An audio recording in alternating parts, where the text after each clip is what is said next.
Valérie n'avait même pas déballé ses cartons quand la première insulte est arrivée. « Les étrangers comme vous viennent ici pour prendre nos emplois », avait murmuré une mère devant le portail de l'école, juste assez fort pour que les autres l'entendent. Les murmures, les regards accusateurs, ils s'agrippaient à elle comme la bruine froide de Toulouse qui trempait son mince manteau ce matin-là. C'était son premier jour en tant qu'institutrice, et elle se sentait déjà vaincue. Elle était venue de Colombie avec rien d'autre que l'espoir et quelques euros, fuyant un divorce amer et une bataille pour la garde injuste qui lui avait arraché son fils, Thomas, des bras. Au tribunal, son ex-mari puissant, un juge redouté, avait manipulé le système contre elle. Elle avait crié à l'injustice. Le tribunal l'avait réduite au silence. Elle avait passé 3 jours en prison pour outrage. 3 jours qui avaient bouleversé sa vie. Maintenant, elle était là, seule, fatiguée, le cœur brisé, vivant dans une chambre de la taille d'un placard, où les murs s'écaillaient et la fenêtre donnait sur un mur de briques. Son salaire couvrait à peine le loyer et les nouilles instantanées qu'elle mangeait souvent pour dîner. Pourtant, chaque matin, elle se levait avant l'aube, enfilait sa seule tenue formelle, un chemisier lavé à la main et une jupe bleu marine, et marchait jusqu'à l'école où personne ne connaissait son passé. Personne, sauf les chuchotements. Une fille dans sa classe se démarquait des autres, non pas pour ses notes ou son bavardage, mais pour le silence qu'elle portait comme une ombre. Luna Moreau, de grands yeux bruns, toujours fatiguée, des tresses parfaites, jamais en désordre. Elle parlait rarement, ne souriait jamais, et elle arrivait toujours avec son père, Martin Moreau, le plus grand bienfaiteur de l'école. Un millionnaire, un veuf, un homme qui, à première vue, n'avait rien en commun avec l'institutrice épuisée venue de Bogota. Mais la vie a une façon de connecter les cœurs brisés. Valérie avait appris par la directrice que Luna avait perdu sa mère dans un tragique accident 1 an plus tôt. Depuis, elle s'était renfermée. Ni thérapie, ni vacances, ni jouets ne pouvaient lui rendre son étincelle. Et pourtant, après quelques semaines dans la classe de Valérie, quelque chose avait changé. Luna avait levé la main. Elle avait écrit une rédaction sur sa mère qui avait fait pleurer son père dans sa voiture. Pour la première fois depuis 1 an, elle avait ri pendant la récréation. L'institutrice, cette femme étrangère dont tout le monde chuchotait, l'avait atteinte. Martin l'avait remarqué, d'abord avec méfiance, puis curiosité, puis autre chose, une chaleur qu'il n'avait pas ressentie depuis le décès de sa femme. Mais le passé a une cruelle façon de revenir. Les chuchotements s'étaient transformés en rumeurs. Un parent avait confronté Valérie à la sortie des classes. « Vous devriez avoir honte, cachez ce que vous êtes. Ma fille dit que vous avez été en prison. » Les mots piquaient plus fort que le vent d'hiver. L'humiliation brûlait, tandis que les enseignants détournaient le regard et que les enfants observaient, les yeux écarquillés. Mais Valérie n'avait pas répondu avec colère. Elle avait simplement rassemblé ses papiers et s'en était allée. Plus tard, ce jour-là, Luna avait serré sa main et murmuré « Ne partez pas, s'il vous plaît ». Martin était déchiré. Il avait enquêté sur le passé de Valérie, la bataille pour la garde, l'arrestation, le juge, tout. Il avait utilisé ses relations pour fouiller dans son dossier, et ce qu'il avait découvert l'avait ébranlé. Elle n'avait pas été un criminel. Elle avait été une mère qui s'était battue contre un système truqué, une mère réduite au silence pour avoir osé dire la vérité. Et elle avait changé la vie de sa fille. Quand l'anniversaire de Luna était arrivé, elle avait supplié d'inviter son institutrice. Martin avait accepté, incertain si c'était la bonne décision. Mais quand il avait vu sa fille rire, danser, parler, redevenir une enfant, il avait su. Cette femme, aussi pauvre et étrangère qu'elle fût, avait fait ce que lui, avec toute sa richesse, n'avait pas pu faire. Ce soir-là, alors que Valérie aidait Luna à souffler les bougies, Martin se tenait dans un coin, silencieux, observant, ressentant, se souvenant. La semaine suivante, les choses s'étaient envenimées. Une plainte anonyme était parvenue au conseil d'administration de l'école. Des demandes avaient été faites pour le licenciement de Valérie. Son passé était devenu une arme. Une fois de plus, les puissants voulaient l'effacer. Martin s'était avancé. Il avait assisté à la réunion du conseil, fait face aux parents qui chuchotaient, et avait parlé clairement. « Elle est la seule qui a atteint ma fille. Vous voulez la renvoyer, vous perdrez la meilleure institutrice de cette école. » Sa voix avait fait taire la salle. Dehors, Luna attendait avec un dessin à la main, une image d'elle, de son père et de Valérie se tenant la main. En haut, il était écrit « Ma famille ». Valérie l'avait vue et avait fondu en larmes. On ne l'avait pas appelée famille depuis très très longtemps. Avec le soutien de Martin, Valérie était restée. Lentement, les regards s'étaient adoucis. Les chuchotements s'étaient arrêtés. Même Sophie, la fille qui l'avait autrefois insultée, s'était excusée après que Luna lui eut expliqué ce que Valérie représentait pour elle. Et puis était venu l'appel, une chance de rouvrir le dossier de garde en Colombie, un nouveau juge, une vraie chance. Martin avait payé, pour son voyage, son avocat. Il s'était occupé de Thomas pendant qu'elle voyageait. Lorsqu'elle avait été à nouveau arrêtée à son arrivée, accusée de tentative d'enlèvement, Martin avait pris l'avion pour Bogota. Il s'était tenu à ses côtés, avait défié la corruption et avait utilisé sa voix pour la faire libérer. Ensemble, ils avaient exposé l'abus de pouvoir de son ex-mari. Ensemble, ils avaient obtenu la garde de Thomas. Et quand elle était revenue à Toulouse, son fils à ses côtés, Luna s'était précipitée dans ses bras. « Tu as ramené mon frère !» s'était-elle écriée. Thomas s'était adapté lentement, mais avec Luna à ses côtés, et Valérie, lui, tenant la main, il s'était épanoui. Des mois plus tard, Martin avait posé une question discrète sous les lumières de la ville. « Veux-tu emménager avec nous ?» Valérie, toujours blessée, mais en voie de guérison, avait répondu « Seulement si je peux garder mon appartement comme rappel. Que j'ai réussi. Que nous avons réussi. » Leur histoire n'était pas parfaite. Elle n'était pas simple, mais elle était réelle. Ils avaient construit une vie, 2 enfants de foyer brisés, une femme marquée par l'injustice, un homme qui apprenait à aimer à nouveau. Une famille non pas formée par le sang, mais par choix. Et quand quelqu'un demandait à Luna ce que la famille signifiait pour elle, elle répondait « Quelqu'un qui te voit, même quand le monde lui dit de ne pas le faire. » Parce que dans un monde qui se moquait d'elle parce qu'elle était pauvre et étrangère, l'enfant d'un millionnaire l'avait appelée famille. Le premier jour de septembre était arrivé avec une bruine légère et un ciel gris sur Toulouse. Les arbres le long du canal du Midi commençaient à peine à montrer les premières teintes dorées de l'automne, mais l'air conservait encore une certaine chaleur estivale. Valérie Raymond se tenait devant le miroir ébréché de sa minuscule chambre, ajustant nerveusement le col de son chemisier blanc soigneusement repassé. Elle passa ses doigts dans ses cheveux noirs ondulés, tentant d'aplatir une mèche rebelle. Les cernes sous ses yeux trahissaient les nombreuses nuits d'insomnie passées à s'inquiéter de ce jour précis. Son studio était spartiate. Un lit simple contre le mur, une petite table pliante servant de bureau et de table à manger, un placard étroit et une étagère sur laquelle trônaient fièrement les quelques livres qu'elle avait pu emporter de Colombie. La seule touche personnelle était une photo encadrée posée sur la table de chevet. Son fils Thomas, 5 ans, souriant avec ses dents de lait manquantes, assis sur ses genoux lors d'un pique-nique à Bogota. Cette photo avait été prise 3 mois avant que tout ne s'effondre. Valérie jeta un dernier regard à son reflet, saisit son sac à main usé et le cartable rempli de fiches pédagogiques qu'elle avait préparées durant des nuits entières. Puis elle ouvrit la porte, descendit les 4 étages de son immeuble vieillissant du quartier Saint-Cyprien et s'engagea dans les rues qui l'amèneraient à sa nouvelle vie. L'école élémentaire Victor Hugo se dressait, imposante, au bout d'une allée bordée de platanes. Le bâtiment en briques roses, typique de l'architecture toulousaine, semblait observer Valérie avec une certaine méfiance, tandis qu'elle approchait du portail noir où des parents commençaient déjà à se rassembler.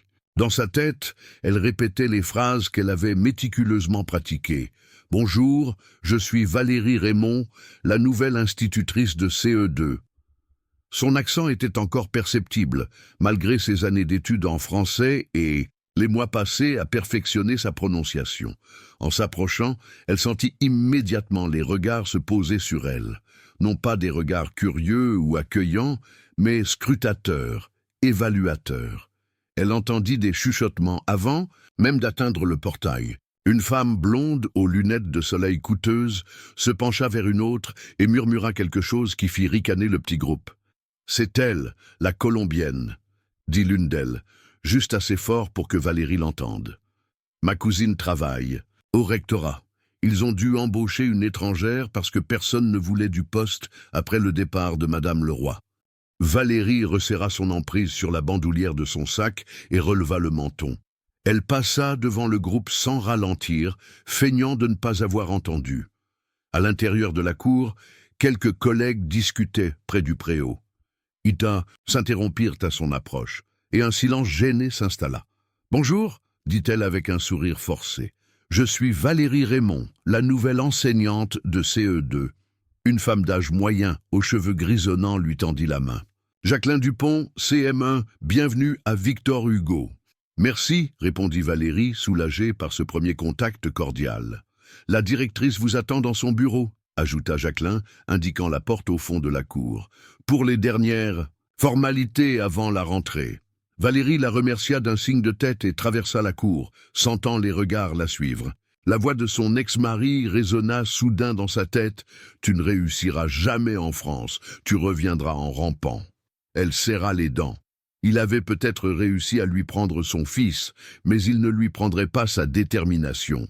La directrice, Madame Fournier, une femme énergique à la coupe au carré impeccable, l'accueillit avec une poignée de main ferme. « Madame Raymond, prenez place, nous avons encore quelques papiers à finaliser. » Pendant que Valérie remplissait formulaires et déclarations, la directrice consultait son dossier, ses lunettes perchées sur le bout de son nez. « Vous avez enseigné 5 ans à Bogota avant de venir en France, c'est bien cela ? » ?»« Oui, madame. »« Et votre visa de travail est en règle ? » ?»« Tout à fait. J'ai obtenu mon équivalence de diplôme et mon autorisation d'enseigner il y a 3 mois. » Madame Fournier hocha la tête, mais son regard s'attarda sur une page du dossier. « Il y a une période d'interruption dans votre parcours professionnel. Pouvez-vous m'en dire plus ?» Valérie sentit sa gorge se serrer. Elle savait exactement de quoi parlait la directrice. « J'ai traversé une procédure de divorce complexe qui m'a empêché de travailler pendant quelques mois. » Ce n'était pas un mensonge, simplement une version édulcorée de la vérité. Elle n'allait pas mentionner les 3 jours passés en détention pour outrage à magistrat, ni comment son ex-mari, juge influent à Bogota, avait manipulé le système judiciaire pour lui retirer la garde de Thomas. « Je vois, » dit simplement Madame Fournier en refermant le dossier. « Eh bien, le passé est le passé. Ce qui compte, c'est votre travail ici. Votre classe compte 23 élèves. Certains parents sont, disons, exigeants, particulièrement ceux du conseil d'établissement. » Elle regarda Valérie par-dessus ses lunettes. « Je compte sur vous pour faire preuve de professionnalisme en toutes circonstances, Madame Raymond. Notre école bénéficie d'un certain prestige dans le quartier. Nous avons une réputation à maintenir. » Le message était clair. « Ne faites pas de vagues, ne nous embarrassez pas. »« Bien entendu, Madame la directrice, » répondit Valérie, le visage impassible malgré la boule d'anxiété qui grossissait dans son estomac. La cloche sonna, signalant le moment pour les enseignants de rejoindre la cour, où les élèves commençaient à arriver. Valérie se leva, remercia la directrice et sortit du bureau, son cartable serré contre sa poitrine comme un bouclier. Dans la cour, le chaos organisé d'une rentrée scolaire battait son plein. Enfants excités, parents anxieux, enseignants tentant de mettre de l'ordre. Valérie se dirigea vers le tableau d'affichage où les listes de classe étaient épinglées. Elle repéra rapidement son nom, CE2B, Madame Raymond.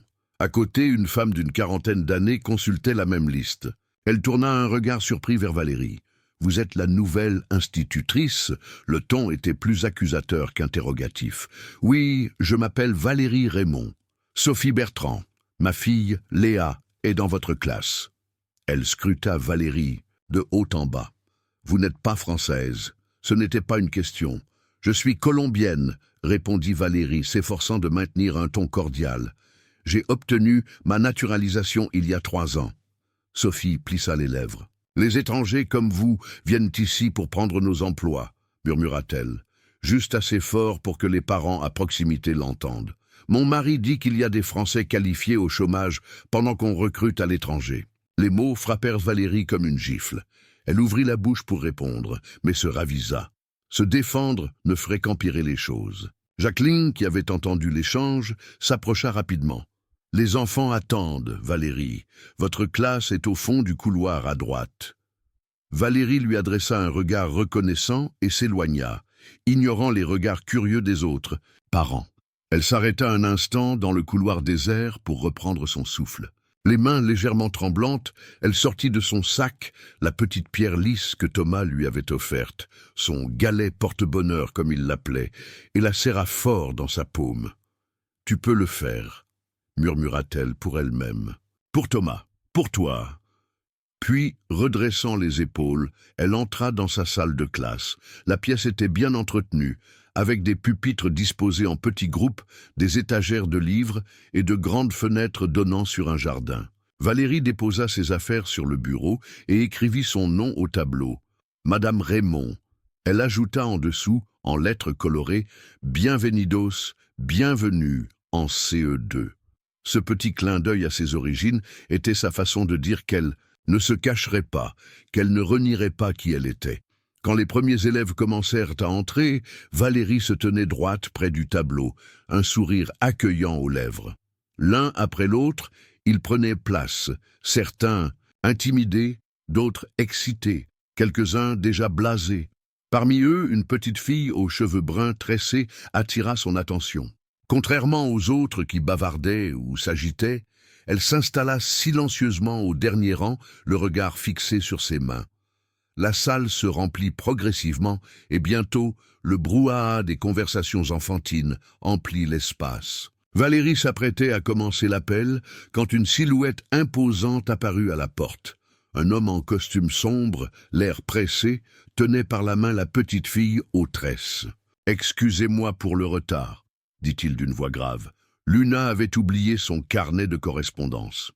Il se pencha vers l'enfant et lui murmura quelque chose à l'oreille avant de déposer un baiser sur son front. Puis il se redressa et tendit la main à Valérie. « Martin Moreau, je suis le père de Luna. » Valérie serra sa main, notant l'assurance tranquille qui émanait de cet homme. « Valérie Raymond. Enchanté de vous rencontrer, monsieur Moreau. » Leurs regards se croisèrent brièvement. Valérie remarqua ses yeux, d'un brun profond, comme ceux de sa fille, mais empreints d'une tristesse voilée.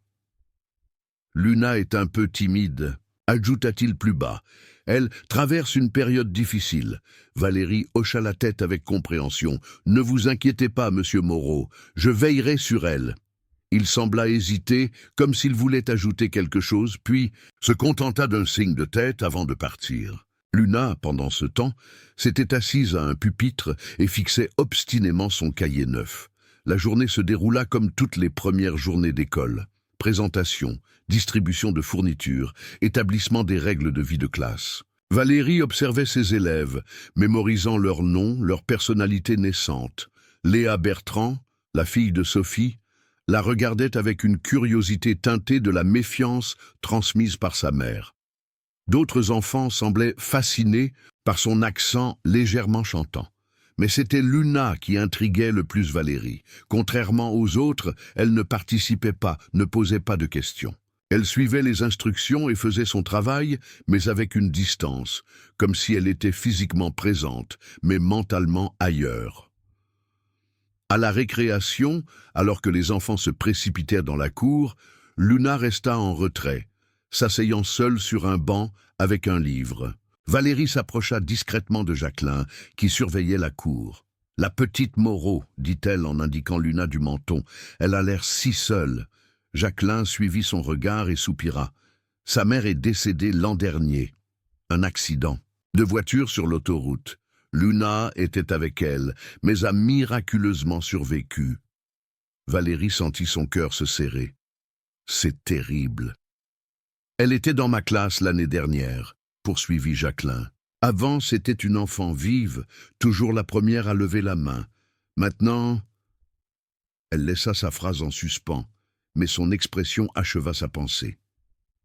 Et son père, ce monsieur Moreau, Martin Moreau, c'est l'un des plus grands entrepreneurs de la région. Sa société développe des logiciels ou quelque chose comme ça. Il siège au conseil d'établissement et finance la moitié des sorties scolaires de l'école. Jacqueline baissa la voix. Depuis la mort de sa femme, il s'occupe seul de Luna. Il refuse toute aide, même d'une nounou à plein temps, alors qu'il pourrait se le permettre. Il l'amène et vient la chercher lui-même chaque jour, réorganisant tout son agenda professionnel autour d'elle. Valérie observa Luna, si petite sur ce grand banc, si isolée, malgré la cour pleine d'enfants. Elle repensa à Thomas, se demandant s'il se sentait aussi seul sans elle. La douleur familière ressurgit, cette brûlure constante au creux de sa poitrine. Non, elle ne laisserait pas cette petite fille traverser sa douleur sans soutien. À la fin de la journée, alors que les parents venaient chercher leurs enfants, Valérie observa discrètement les retrouvailles. La plupart des élèves se précipitaient vers leurs parents, débordant d'histoires à raconter. Luna, elle, attendait calmement près de la porte, son cartable soigneusement bouclé sur ses épaules. Quand Martin Moreau apparut, elle marcha simplement vers lui et prit sa main tendue, sans effusion. Juste avant qu'il ne parte, Valérie s'approcha d'eux. « Monsieur Moreau, Luna a été très attentive aujourd'hui. » Il parut légèrement surpris par cette approche. « Merci, madame. Je voulais vous informer que je lance un projet de correspondance avec une école en Colombie. Les élèves échangeront des lettres tout au long de l'année. Je pense que ce serait une belle opportunité pour Luna. » Luna leva les yeux vers son père, une infime lueur d'intérêt traversant son regard habituellement éteint. Martin sembla le remarquer aussi. « C'est une bonne initiative, n'est-ce pas, Luna ?» La petite fille hocha imperceptiblement la tête. « Parfait, sourit Valérie, nous en reparlerons demain en classe. » Alors qu'il s'éloignait, Valérie sentit une présence à ses côtés. Sophie Bertrand la fixait, les bras croisés. Des correspondants colombiens, est-ce vraiment approprié pour des enfants de cet âge? Valérie se tourna vers elle, décidant cette fois de ne pas se laisser intimider.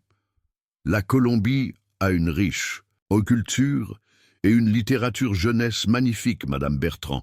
Vos préjugés ne devraient pas priver les enfants d'une ouverture sur le monde. Sophie parut décontenancée par cette réponse directe. « Je ne faisais que poser une question, » dit-elle sèchement avant de s'éloigner, sa fille Léa en remorque. Valérie resta un moment dans la cour déserte, savourant ce petit moment de résistance. Elle avait survécu à son premier jour. C'était un début. Sur le chemin du retour vers son studio, elle passa devant une boulangerie et s'autorisa un petit écart, une tartelette aux fraises, son péché mignon.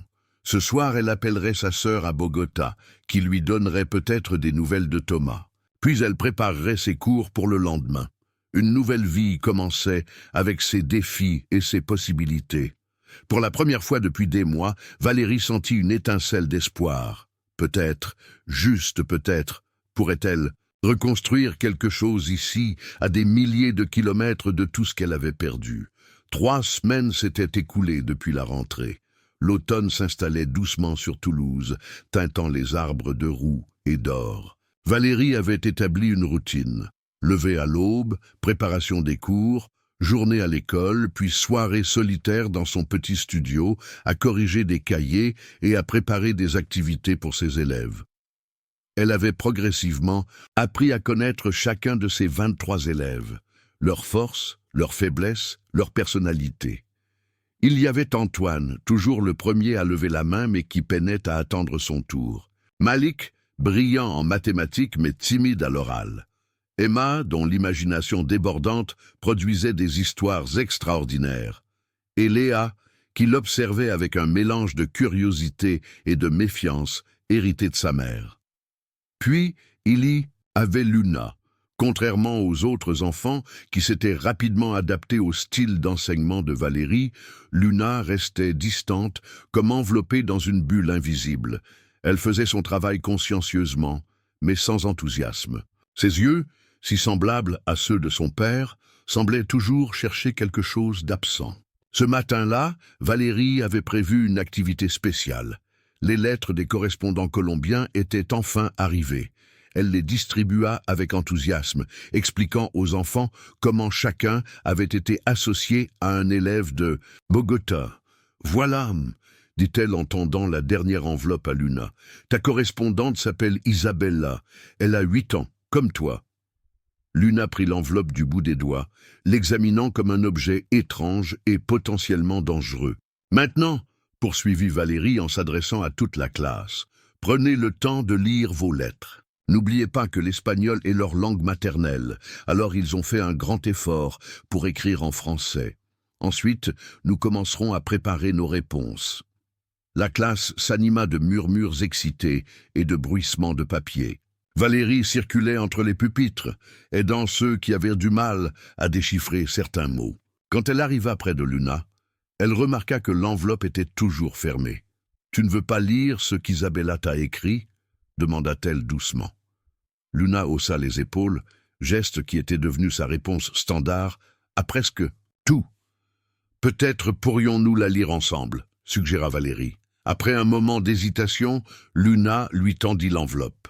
Valérie l'ouvrit délicatement et en sortit une feuille colorée couverte d'une écriture enfantine soignée, agrémentée de petits dessins dans les marges. « Chère Luna », commença Valérie à voix basse, juste pour elles deux. « Je m'appelle Isabella et j'habite à Bogota. Ma maîtresse m'a dit que tu vis à Toulouse. J'ai cherché sur la carte et c'est très loin. Ici, il fait toujours chaud, pas comme en France, je crois. J'ai un petit frère qui s'appelle Miguel et un chat qui s'appelle Pancho. Ma couleur préférée est le violet. Et toi, quelle est ta couleur préférée? J'aimerais beaucoup avoir une amie en France. Est-ce que tu as déjà vu la Tour Eiffel? Ici, nous avons Montserrat. C'est une montagne avec une église tout en haut. J'espère que tu me répondras vite. Bisous, Isabella. » Valérie leva les yeux de la lettre. Luna fixait ses mains posées sur son pupitre, mais quelque chose avait changé dans son attitude. Une tension presque imperceptible, comme si elle retenait une émotion. « Elle a l'air gentille, cette Isabella, » dit doucement Valérie. « Et regarde les jolis dessins qu'elle a faits. Ce doit être Pancho, son chat. » Luna jeta un coup d'œil furtif à la lettre. Un petit dessin maladroit représentait un chat tigré avec une queue démesurément longue. « J'avais un chat, » murmura soudain Luna, si bas que Valérie faillit ne pas l'entendre. Le cœur de Valérie fit un bond. C'était la première fois que Luna initiait une conversation. « Vraiment? Comment s'appelait-il? »« Noisette. Il était roux. » Luna marqua une pause, puis ajouta « Maman l'aimait beaucoup. » Valérie sentit l'importance de ce moment. Luna venait de mentionner sa mère, de partager un souvenir précieux. « Noisette, c'est un joli nom, » dit-elle simplement, consciente de marcher sur un terrain fragile. « Tu aimerais peut-être parler de lui à Isabella dans ta réponse ?» Luna réfléchit un instant, puis hocha légèrement la tête. « Peut-être. » Valérie lui sourit et lui rendit la lettre. « Prends ton temps pour réfléchir à ce que tu veux lui écrire. Je suis là si tu as besoin d'aide. » Elle s'éloigna pour aider d'autres élèves, mais jeta régulièrement des coups d'œil vers Luna. La petite fille avait sorti une feuille de papier et commençait lentement à écrire, s'arrêtant souvent pour réfléchir. À la fin de la journée, alors que les élèves rangeaient leurs affaires, Luna s'approcha timidement du bureau de Valérie, sa lettre pliée en 4 dans la main. « J'ai fini, » dit-elle, tendant le papier. « Mais je ne sais pas si c'est bien. » Valérie prit la lettre avec un sourire encourageant. « Je suis sûre que c'est parfait, mais je peux la lire si tu veux. » Luna hocha la tête, ses yeux bruns scrutant anxieusement le visage de l'institutrice. Valérie déplia soigneusement la feuille et commença à lire. « Chère Isabella, je m'appelle Luna et j'ai 8 ans aussi. Toulouse est jolie. Il y a une rivière qui s'appelle la Garonne. Ma couleur préférée est le bleu foncé, comme le ciel la nuit. J'avais un chat qui s'appelait Noisette. Il était roux et dormait sur mon lit. Maintenant, il vit chez ma grand-mère parce que maman est partie au ciel et papa dit qu'on n'a pas le temps de s'occuper d'un chat. J'ai vu la Tour Eiffel une fois. C'était joli mais très haut. Je ne connais pas Montserrat. Est-ce que c'est difficile de monter jusqu'à l'église? Je n'ai jamais eu d'amie colombienne. Merci pour ta lettre, Luna. Valérie sentit sa gorge se serrer. Luna avait partagé plus dans cette lettre qu'en 3 semaines de classe. Elle leva les yeux et vit la petite fille qui attendait, anxieuse. C'est une très belle lettre, Luna. Isabella sera très heureuse de la recevoir. Vraiment. Le visage de Luna s'illumina légèrement. Absolument. Tu écris très bien et tu as partagé des choses intéressantes. C'est exactement ce qu'on fait quand on veut devenir ami avec quelqu'un. Luna reprit sa lettre et la rangea soigneusement dans une enveloppe que Valérie lui tendit. « Merci, maîtresse. » Ces 2 simples mots résonnèrent comme une victoire. Et pour Valérie, un petit pas, mais un pas tout de même. Martin Moreau arriva à l'heure habituelle, son costume impeccable contrastant avec les cernes qui soulignaient ses yeux. Il semblait toujours pressé, vérifiant régulièrement son téléphone, mais accordant néanmoins toute son attention à Luna quand elle approchait. « Bonsoir, Luna. Comment s'est passée ta journée ?» demanda-t-il en s'agenouillant pour être à sa hauteur, un geste automatique qui trahissait l'habitude. Habituellement, Luna répondait par un haussement d'épaule ou un « bien » laconique. Mais cette fois, elle sortit l'enveloppe de son cartable. « J'ai reçu une lettre d'Isabella, ma correspondante de Colombie, et j'ai écrit une réponse. » Martin parut décontenancé par ce flot de paroles inhabituelles. Il jeta un regard incertain à Valérie, qui s'était approchée. « C'est formidable, ma puce, » dit-il, cherchant visiblement comment réagir. « Toute la classe participe à un échange de correspondance avec une école de Bogota, » expliqua Valérie. « Les élèves ont reçu leur première lettre aujourd'hui. Je vois. » Martin se redressa, étudiant Valérie avec un intérêt nouveau. C'est une excellente initiative. Isabella a un chat qui s'appelle Pancho, continua Luna, sa voix habituellement monotone teintée d'une légère animation. Elle a fait un dessin de lui. Tu me montreras tout ça à la maison? Demanda Martin, visiblement ému par ce réveil inattendu. Luna hocha la tête, puis se tourna vers Valérie. Au revoir, maîtresse. Au revoir, Luna, à demain. Alors qu'il s'éloignait, Martin se retourna et adressa à Valérie un regard empli de gratitude. Aucun mot n'était nécessaire. Ce soir-là, en rentrant dans son studio, Valérie se sentit différente. Une chaleur nouvelle l'habitait, celle d'avoir peut-être enfin atteint Luna. Elle sortit son téléphone et appela sa sœur Elena à Bogota, impatiente de partager cette petite victoire. « Allô, Valérie ?» La voix familière d'Elena résonna à l'autre bout du monde. « Elena, comment vas-tu? Comment va Thomas ?» Il y eut un silence, puis Elena répondit avec prudence. « Nous allons bien, Thomas, il s'habitue. Il a commencé l'école la semaine dernière. Est-ce qu'il parle de moi ?» La question que Valérie posait à chaque appel, redoutant toujours la réponse. « Bien sûr qu'il parle de toi, Valérie. » Elena hésita. Il a mis la photo de vous deux sur sa table de chevet, celle du pique-nique. Valérie ferma les yeux, imaginant son petit garçon regardant cette même photo qu'elle chérissait tant. Et Carlos. Elena mentionna l'ex-mari de Valérie avec précaution. Il est venu le chercher ce week-end. Il l'a emmené dans sa maison de campagne. La douleur familière s'empara de Valérie. Carlos, usant de son influence de juge, avait non seulement obtenu la garde exclusive de Thomas, mais avait également fait en sorte que Valérie soit considérée comme une mère inapte, l'accusant de négligence. Une accusation montée de toutes pièces après qu'elle eut découvert ses infidélités. « Est-ce que Thomas semblait heureux d'y aller ?» demanda-t-elle, haïssant la faiblesse de sa voix. « Il était excité à l'idée de monter à cheval, » répondit Elena, éludant subtilement la question. « Mais il a demandé quand tu reviendrais. » Ces mots étaient à la fois un baume et une blessure. Son fils ne l'avait pas oublié.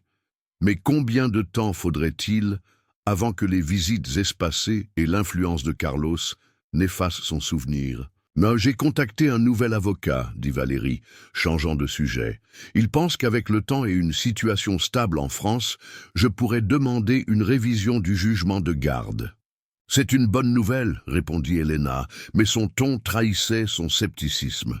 Elles savaient toutes deux à quel point Carlos était influent dans le système judiciaire colombien.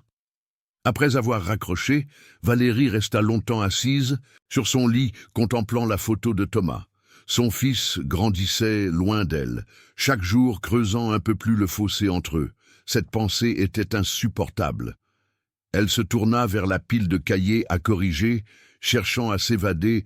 Dans le travail, le premier sur la pile était celui de Luna. En l'ouvrant, Valérie remarqua quelque chose de nouveau. Un petit dessin dans la marge d'un exercice de mathématiques. Un chat, maladroitement dessiné, mais indubitablement là. Un signe d'éveil, d'expression.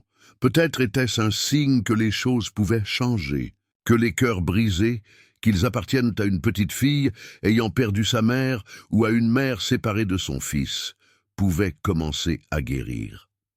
Cette nuit-là, Valérie s'endormit avec, pour la première fois depuis longtemps, une lueur d'espoir. Les semaines suivantes apportèrent un changement subtil, mais incontestable chez Luna. Si elle restait généralement silencieuse en classe, elle participait désormais occasionnellement, levant timidement la main pour répondre à une question. Pendant les récréations, bien qu'elle ne se joignît pas au jeu des autres enfants, elle s'asseyait parfois près d'un petit groupe de filles qui dessinaient à la craie sur le sol de la cour. Valérie observait ses progrès avec une joie discrète, veillant à ne pas mettre Luna mal à l'aise en soulignant trop ses changements, mais elle les notait soigneusement comme des preuves précieuses d'une guérison en cours. Un vendredi après-midi, alors que les élèves travaillaient sur un projet d'art plastique, la création d'une maquette représentant leur lieu préféré, Valérie circulait parmi les pupitres, offrant conseils et encouragement. La plupart des enfants construisaient des terrains de foot, des parcs, des plages ensoleillées. Luna, elle, façonnait méticuleusement ce qui semblait être une petite pièce avec une grande fenêtre. « C'est très joli », commenta doucement Valérie. « Quel est cet endroit ?» Luna, concentrée sur la disposition de minuscules meubles en carton, répondit sans lever les yeux « La véranda de mamie. C'est là qu'habite Noisette maintenant. »« Tu as bien représenté la lumière », dit Valérie, notant comment Luna avait peint les rayons de soleil traversant la fenêtre. Luna leva enfin les yeux. Maman aimait s'asseoir là pour lire. Elle disait que c'était comme être dehors, mais au chaud. C'était la mention la plus longue et la plus personnelle que Luna ait jamais faite de sa mère.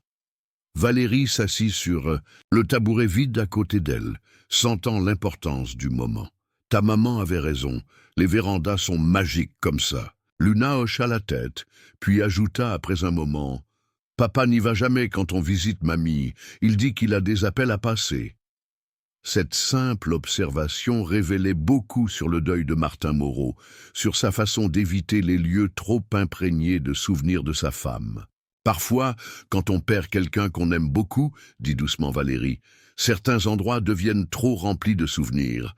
Ça peut faire mal au cœur d'y aller. » Luna considéra ces paroles, sa petite main lissant un fragment de papier de soie vert représentant une plante. « Est-ce que ça veut dire que papa est encore triste ?»« Je pense que oui, » répondit honnêtement Valérie. « Mais ça ne veut pas dire qu'il ne guérira pas. Comme toi, il apprend à vivre avec la tristesse. Et vous, maîtresse ?» La question prit Valérie au dépourvu. « Est-ce que vous êtes triste aussi ?» Valérie hésita.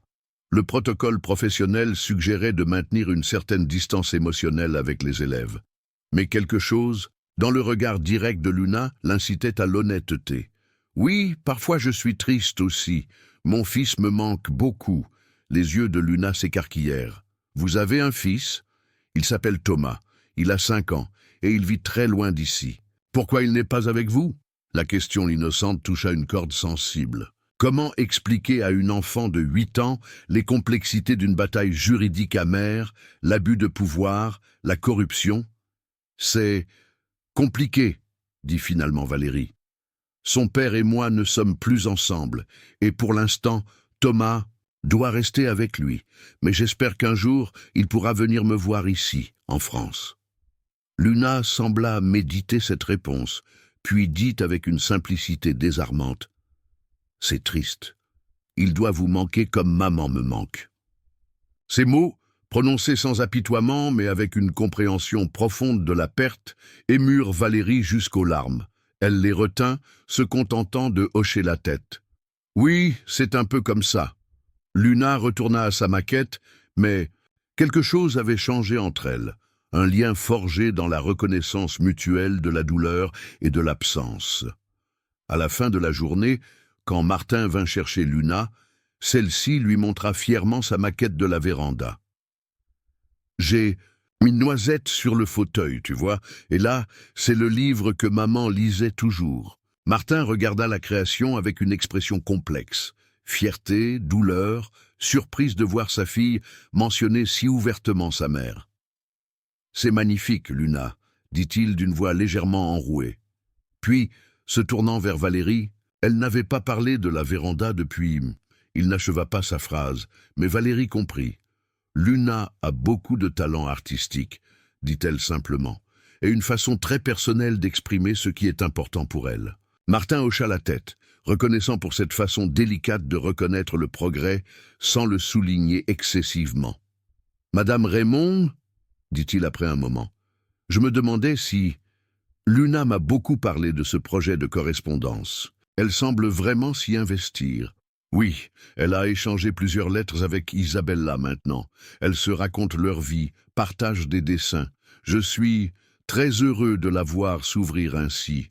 C'est la première fois depuis longtemps qu'elle montre un tel enthousiasme pour quelque chose. » Il fit une pause, semblant chercher ses mots. « Je préside le conseil d'établissement et nous avons une réunion lundi prochain pour discuter des projets pédagogiques de l'année. J'aimerais beaucoup que vous veniez présenter cette initiative. » La proposition surprit Valérie. Ces réunions étaient généralement réservées aux enseignants établis depuis longtemps, pas aux nouvelles venues comme elle. « J'en serais honorée, » répondit-elle. « Mais êtes-vous sûr que Madame Fournier approuvera ? » « J'en ai déjà discuté avec elle, » dit Martin avec un léger sourire. « Elle est d'accord. » Valérie eut l'impression que beaucoup restait non dit dans cette simple phrase. Martin Moreau avait utilisé son influence pour lui ouvrir une porte. Elle se demanda pourquoi. « Dans ce cas, j'y serai, » dit-elle. « Papa » intervint Luna, tirant sur la manche de son père. « Est-ce que maîtresse peut venir voir Noisette un jour ?» La question inattendue prit les deux adultes au dépourvu. « Eh bien, Martin sembla momentanément déstabilisé. « Si Madame Raymond le souhaite, peut-être pourrait-elle venir prendre le thé chez ta grand-mère un jour. » C'était une invitation polie, mais clairement improvisée. Valérie s'empressa de donner une échappatoire. « C'est très gentil, Luna, mais je ne voudrais pas déranger. Peut-être pourrais-tu prendre une photo de Noisette pour me la montrer en classe ?»« D'accord, » acquiesça Luna, visiblement déçue mais comprenant. Alors qu'il s'éloignait, Valérie se demanda si elle avait bien fait de décliner. L'invitation avait mis Martin mal à l'aise, et elle ne voulait pas compliquer leur relation professionnelle naissante. Pourtant, une partie d'elle regrettait d'avoir refusé cette occasion de mieux connaître Luna en dehors du cadre scolaire. Le lundi suivant, Valérie se rendit à la réunion du conseil d'établissement avec un mélange d'anxiété et de détermination. Elle avait passé le week-end à préparer une présentation sur le projet de correspondance, soulignant ses bénéfices pédagogiques et culturels.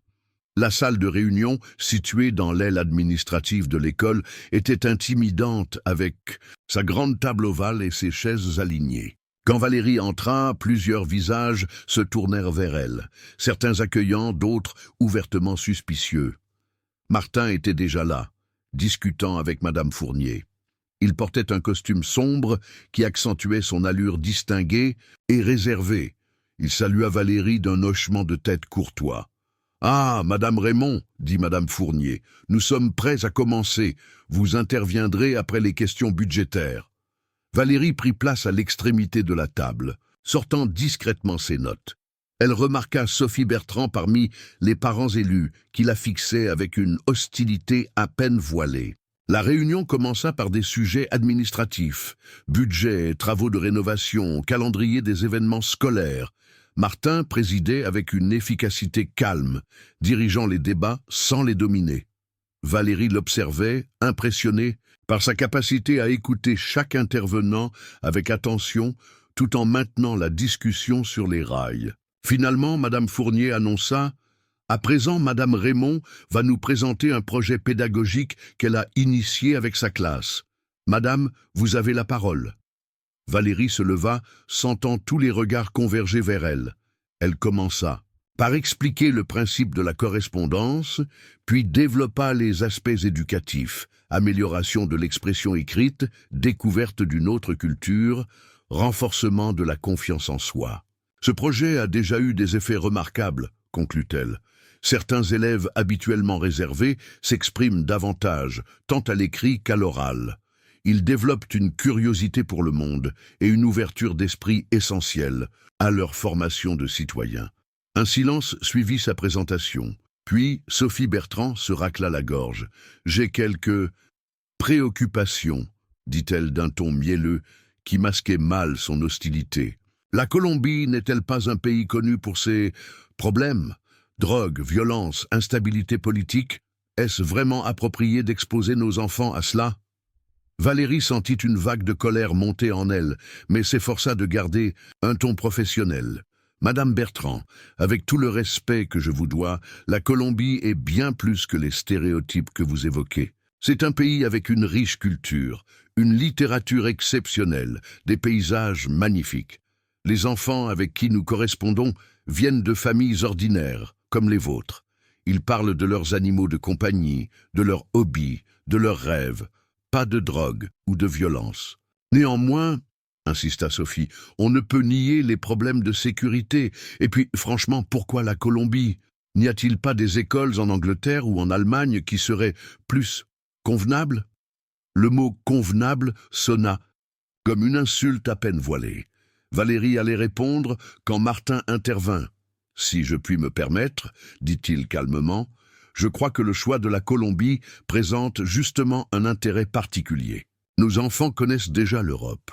Découvrir un pays d'Amérique latine élargit considérablement leurs horizons. » Il fit une pause. « De plus, ma fille Luna participe à ce projet et je peux témoigner de son impact positif. Elle attend chaque nouvelle lettre avec impatience et prend un soin particulier à rédiger ses réponses. » Son intervention créa un silence surpris. Martin Moreau venait de prendre clairement position en faveur de Valérie. « Je suis d'accord avec M. Moreau », ajouta un autre parent. « Ma fille Emma est dans la classe de Madame Raymond et elle n'a jamais été aussi motivée pour écrire. » La discussion s'orienta alors vers les aspects pratiques. Coût des envois postaux, possibilité d'étendre le projet à d'autres classes. Sophie Bertrand, visiblement contrariée d'avoir été contredite par Martin, resta silencieuse pour le reste de la réunion. À la fin, alors que les membres du conseil se dispersaient, Martin s'approcha de Valérie. « Excellente présentation, dit-il, concise et convaincante. »« Merci de votre soutien, » répondit Valérie. « C'était inattendu. » Martin eut un sourire légèrement embarrassé. « Je n'ai fait que dire la vérité. Ce projet a vraiment aidé. Luna ?» Il hésita. À propos de son invitation, Luna insiste pour vous montrer Noisette. Si cela ne vous dérange pas, peut-être pourriez-vous venir prendre le thé dimanche prochain? Ma belle-mère, la grand-mère de Luna, serait également présente. Valérie fut surprise par cette invitation plus formelle. Cette fois, elle sentit qu'il était sincère. « Ce serait avec plaisir, » répondit-elle. Alors qu'elle quittait l'école, Valérie réalisa que quelque chose avait changé. Pour la première fois depuis son arrivée à Toulouse, elle se sentait reconnue, non pas simplement tolérée. Martin Moreau, l'homme le plus influent de l'école, avait publiquement soutenu son projet. Et plus important encore, ce soutien venait de ce qu'elle avait accompli avec Luna, un lien authentique, né d'une compréhension mutuelle de la perte et de la résilience. Si tu apprécies l'histoire, écris 5 en commentaire et abonne-toi pour découvrir d'autres vidéos comme celle-ci. Si ce n'est pas le cas, écris 0. Cela m'aide à créer un contenu encore meilleur pour toi. Continuons. Le dimanche arriva, avec un ciel d'automne parfaitement bleu, une de ces journées où la lumière dorée semble rendre chaque couleur plus intense. Valérie passa plus de temps que d'habitude devant son placard, hésitant sur la tenue appropriée pour cette visite, qui n'était ni tout à fait professionnelle, ni tout à fait sociale. Elle opta finalement pour un pantalon noir simple et un chemisier bleu ciel, suffisamment élégant pour une visite dominicale, mais pas trop formelle. L'adresse que Martin lui avait donnée se trouvait dans le quartier des Minimes, une zone résidentielle paisible au nord de Toulouse. Après un trajet en bus et une courte marche, Valérie arriva devant une jolie maison de style toulousain, avec sa façade en briques roses et ses volets bleus. Le jardin, bien que modeste, était parfaitement entretenu, avec des rosiers taillés et un petit potager sur le côté.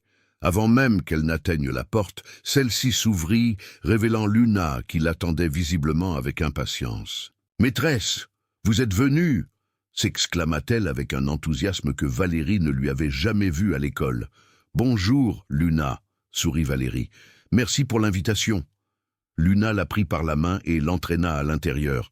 « Venez, Noisette est dans la véranda, et Mamie a fait des madeleines. » L'intérieur de la maison était chaleureux et simple, des meubles traditionnels mais confortables, des photos de famille au mur, des livres empilés sur diverses surfaces.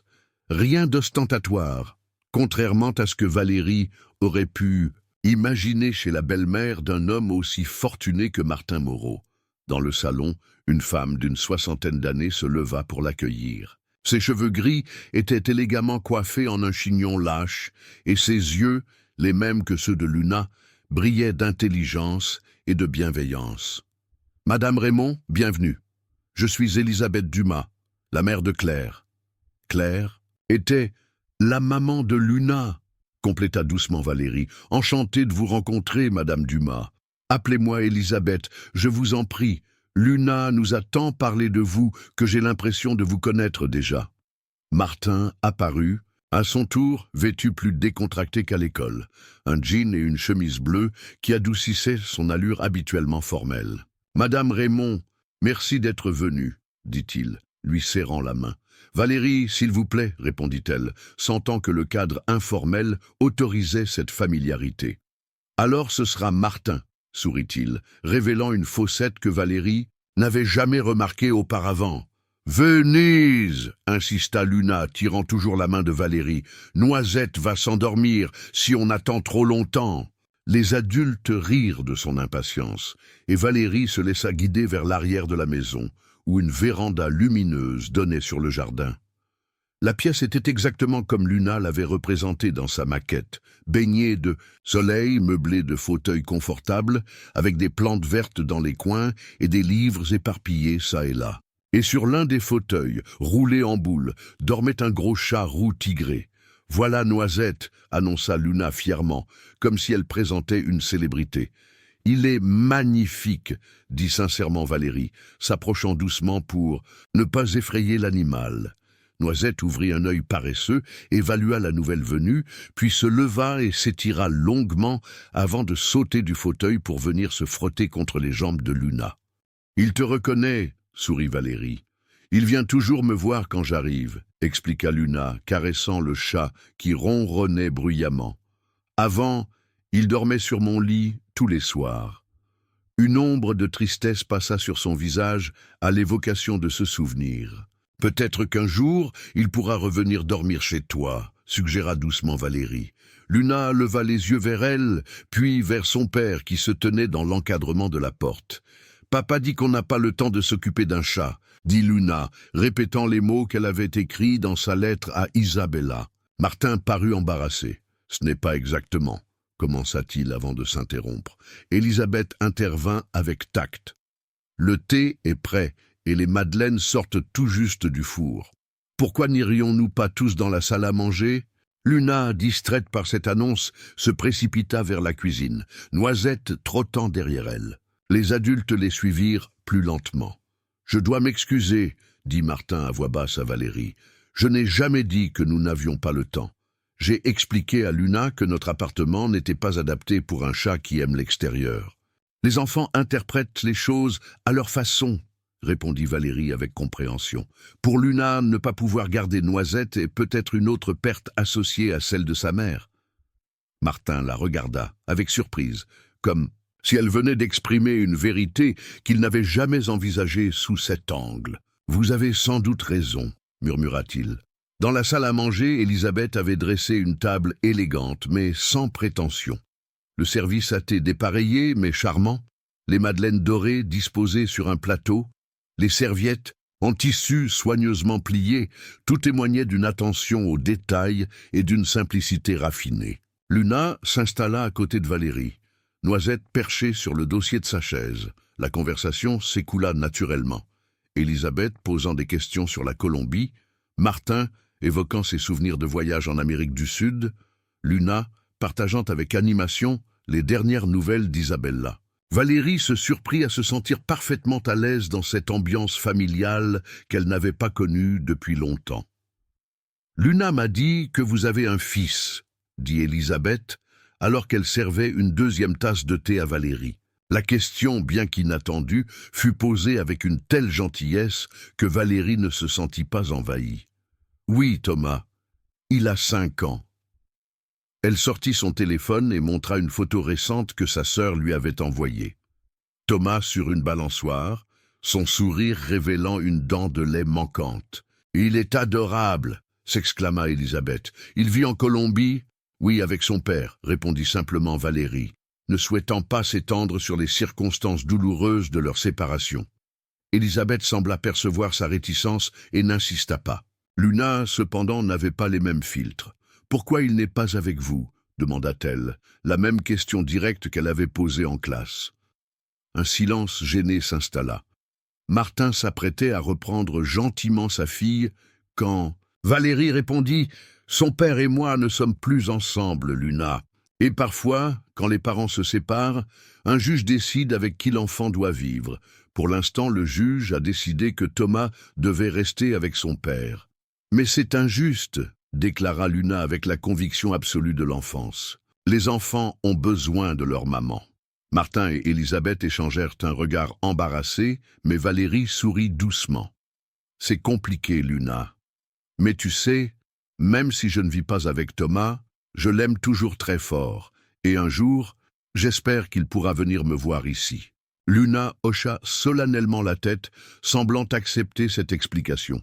Si tu veux, je peux t'aider à préparer sa chambre pour quand il viendra, offrit-elle avec sérieux.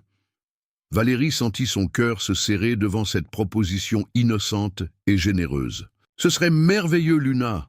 Merci. Après le thé, Luna entraîna Valérie dans le jardin pour lui montrer les roses que sa grand-mère cultivait. Restés seuls, Martin et Élisabeth observaient les deux silhouettes par la fenêtre. « Elle est remarquable, cette jeune femme », commenta Élisabeth. « Oui », acquiesça Martin, son regard suivant Valérie, qui écoutait attentivement Luna lui expliquer la différence entre diverses variétés de roses. « Elle a un don avec Luna. Je n'avais plus vu ma fille aussi, vivante depuis. » « Depuis Claire », compléta doucement Élisabeth. Elle posa une main sur le bras de son gendre. « Tu sais, Martin, il est normal d'avancer. Claire l'aurait voulu. » Martin détourna le regard, visiblement mal à l'aise. « Je ne sais pas de quoi tu parles, Élisabeth. »« Bien sûr que si, » dit-elle avec un petit sourire. « Je te connais depuis assez longtemps. Je vois comment tu regardes cette institutrice. C'est absurde. Je respecte son travail, c'est tout. » « Si tu le dis. » Élisabeth n'insista pas, mais son expression indiquait clairement qu'elle n'était pas dupe. Dans le jardin, Luna s'était accroupie pour montrer à Valérie une grenouille cachée sous une feuille de nénuphar dans le petit bassin. Leur complicité évidente réchauffait le cœur de Martin. Depuis combien de temps n'avait-il pas vu sa fille aussi détendue, aussi spontanée? Lorsque vint le moment de partir, Luna insista pour raccompagner Valérie jusqu'à l'arrêt de bus, tenant fermement sa main comme si elle craignait qu'elle ne disparaisse. « Merci pour cet agréable après-midi », dit Valérie à Élisabeth en lui faisant la bise. « Vos madeleines étaient délicieuses. »« Revenez quand vous voulez », répondit chaleureusement la grand-mère. « Vous êtes toujours la bienvenue. » Martin proposa de les accompagner à l'arrêt de bus. Pendant que Luna courait devant, chassant des feuilles mortes, il marcha silencieusement aux côtés de Valérie. « Je vous remercie d'être venu, » dit-il finalement. Cela signifiait beaucoup pour Luna. « C'est moi qui vous remercie, votre belle-mère. » est charmante, et j'ai enfin rencontré le fameux Noisette. Martin sourit. Ma belle-mère vous apprécie beaucoup, je peux vous l'assurer. Et moi aussi, ajouta-t-il avec une légère hésitation, je vous suis reconnaissant pour tout ce que vous faites pour Luna. Ils atteignirent l'arrêt de bus avant que Valérie ne puisse répondre. Luna sembla soudain réaliser que le moment des adieux était arrivé. « Vous reviendrez, hein ?» demanda-t-elle, une pointe d'anxiété dans la voix. « Je te verrai demain à l'école », rassura Valérie. « Et oui, je reviendrai voir Noisette un jour, si ton père et ta grand-mère sont d'accord. »« Bien sûr, » confirma Martin, « vous êtes toujours la bienvenue. » Le bus apparut au coin de la rue. Luna enlaça spontanément Valérie, un geste qu'elle n'avait jamais fait auparavant. Surprise mais émue, Valérie lui rendit son étreinte. « À demain, Luna !» Alors que le bus s'éloignait, Valérie vit Luna et Martin agiter la main. Cette image, le père et la fille debout côte à côte, lui rappela douloureusement Thomas, et elle se demanda s'il l'attendait parfois ainsi, guettant son retour qui ne venait jamais. Les jours suivants, Valérie remarqua un changement subtil chez Luna à l'école. La petite fille, bien que toujours réservée, participait davantage en classe et avait commencé à s'asseoir avec Emma et Zoé pendant les récréations. Son dessin de la véranda, affiché sur le mur de la classe parmi les créations des autres élèves, attirait souvent son regard, comme un lien rassurant avec son chez-soi. Mais si Luna s'épanouissait, le monde autour d'elle restait complexe. Les murmures à propos de Valérie n'avaient pas cessé, et Sophie Bertrand semblait avoir redoublé d'efforts pour semer la méfiance. Un matin, Valérie surprit une conversation dans la salle des professeurs. « Elle aurait été en prison, tu sais », chuchotait une collègue du CM2. « Sophie Bertrand a un cousin qui travaille à l'ambassade. Il a vérifié son dossier. »« Non, vraiment ? Pourquoi ?»« On ne sait pas exactement, mais son ex-mari est un juge important en Colombie. Il y a forcément quelque chose de louche. » Valérie figea son expression, fit demi-tour et sortit sans être vue. La honte et la colère se disputaient en elle. Comment ces rumeurs avaient-elles pu traverser l'océan jusqu'ici? Comment Sophie Bertrand avait-elle pu obtenir ces informations? Et surtout, comment pouvait-elle les déformer ainsi, transformant ces 3 jours de détention pour outrage en un mystérieux passé criminel? Elle s'enferma un instant dans les toilettes des enseignants, respirant profondément pour calmer son cœur qui battait trop vite. Elle ne pouvait pas se permettre de craquer, pas maintenant, pas avec une classe qui l'attendait. En Colombie, elle avait été réduite au silence une fois. Elle ne laisserait pas cela se reproduire ici. La cloche sonna, et Valérie se recomposa avant de rejoindre sa classe. Les élèves l'accueillirent avec leur enthousiasme habituel, et pendant quelques heures, elle put oublier les murmures et les regards. Mais à la sortie des classes, l'incident qu'elle redoutait se produisit. Une mère l'aborda devant tous les parents et enfants rassemblés. « Madame Raymond, j'ai une question à vous poser, » dit-elle d'une voix forte qui attira immédiatement l'attention. « Est-il vrai que vous avez été en prison en Colombie ?» Un silence de mort tomba sur la cour. Les autres parents se figèrent, certains choqués, d'autres avides de drame. Les enfants regardaient avec des yeux écarquillés. Valérie aperçut Luna, qui s'était immobilisée, son cartable serré contre elle. Valérie sentit une vague de chaleur l'envahir, mélange de honte et de colère. Elle aurait pu nier, s'indigner de cette question déplacée. Mais quelque chose en elle, peut-être le regard de Luna, peut-être la fatigue de toujours se cacher, la poussa à choisir une autre voie. « J'ai passé 3 jours en détention pour outrage à magistrat, » répondit-elle d'une voix claire et ferme. « J'ai protesté contre un jugement injuste qui m'a séparé de mon fils. Le juge était mon ex-mari qui a utilisé sa position pour me punir d'avoir découvert ses infidélités. » Le silence devint assourdissant. La mère qui avait posé la question sembla déconcertée par cette réponse directe. « Voilà, vous connaissez maintenant mon histoire, » conclut Valérie. « Si vous avez d'autres questions sur ma vie privée, je vous serai reconnaissante de me les poser en privé et non devant les enfants. » Elle se tourna, ramassa ses affaires et s'éloigna la tête haute. Mais son calme apparent masquait à peine le tremblement de ses mains et les larmes qu'elle retenait. Alors qu'elle traversait la cour, elle sentit une petite main glisser dans la sienne. Luna marchait silencieusement à ses côtés, son visage levé vers elle, avec une expression de confiance absolue. « Ne pars pas, s'il te plaît », murmura-t-elle. C'était la première fois qu'elle tutoyait Valérie. Ce simple geste, cette main d'enfant dans la sienne, fut comme une bouée de sauvetage. Valérie serra doucement les doigts de Luna. « Je ne pars nulle part », promit-elle. Elles restèrent ainsi quelques instants jusqu'à ce que Martin arrive en courant, alerté par un parent de la scène qui venait de se dérouler. Son visage reflétait l'inquiétude et une colère contenue. « Valérie, je suis désolée, c'est inacceptable. »« Ce n'est pas votre faute, » répondit-elle, lâchant à regret la main de Luna. « Si, ça l'est en partie. En tant que président du conseil, j'aurais dû mieux gérer les tensions. » Il jeta un regard vers le groupe de parents qui chuchotaient « Toujours. Nous devons parler de cela, mais pas ici. »« Papa, » intervint Luna, « est-ce que maîtresse peut venir dîner à la maison ce soir ?» Martin parut surpris par cette invitation spontanée. « Eh bien, Valérie a peut-être d'autres projets, Luna. »« En fait, » dit Valérie, prenant une décision impulsive, « je n'ai rien de prévu. »« Alors c'est décidé, » déclara Luna avec une satisfaction évidente. Martin hésita à peine. « Très bien, disons 19 heures, je vous enverrai l'adresse par SMS. » C'est ainsi que Valérie se retrouva, quelques heures plus tard, devant un immeuble haussmannien du quartier Saint-Georges, au cœur de Toulouse. L'appartement de Martin et Luna occupait tout le dernier étage, avec une terrasse offrant une vue spectaculaire sur la ville aux toits roses. Contrairement à la maison chaleureuse d'Élisabeth, l'appartement de Martin était élégant, mais impersonnel. Des meubles contemporains aux lignes épurées, des murs blancs, peu de décoration. Seule la chambre de Luna, que celle-ci s'empressa de montrer à Valérie, échappait à cette esthétique minimaliste avec ses couleurs vives et ses dessins affichés.